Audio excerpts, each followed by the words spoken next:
પહાડો ગણવામાં આવશે અને 100 મીટરથી નીચેના પહાડો ગણવામાં નહીં આવશે અને આવનારા દિવસોમાં એ પહાડોને વિકાસના નામે, રોડ રસ્તાના નામે, ખાણ ખનીજોને આપવામાં આવશે અને ખનન કરવા તરફ લઈ જવામાં આવશે।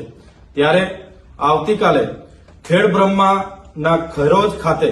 ખરોજ જે 4 રસ્તા છે ત્યાં અમારી આગેવાનીમાં એક મોટું જન સંમેલન મળવાનું છે, જેમાં અરવલ્લી બચાવવા માટે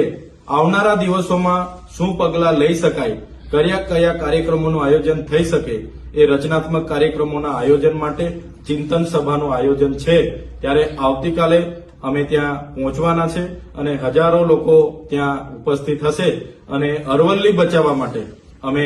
સરકારને અનુમોદન આપીશું અને બધા જ લોકો સાથે મળીને અરવલ્લી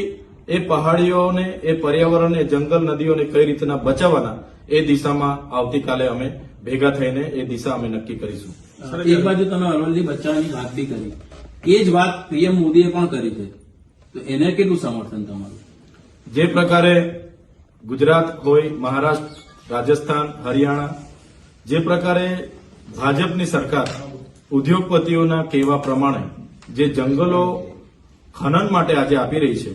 ત્યારે નરેન્દ્રભાઈ આગળ પણ કીધું હતું કે એક પેડ માં કે નામ, અને લાખો વૃક્ષો વિકાસના નામે આનું નિછંદન નીકળી ગયેલું છે। ત્યારે માત્ર કહેવાથી જંગલો સચવાતા નથી, જે પણ જંગલો સચવાયેલા છે એ આદિ અનાદિ કાળથી આદિવાસી હોય કે બીજી કોમના લોકોએ સાચવેલા છે। એટલે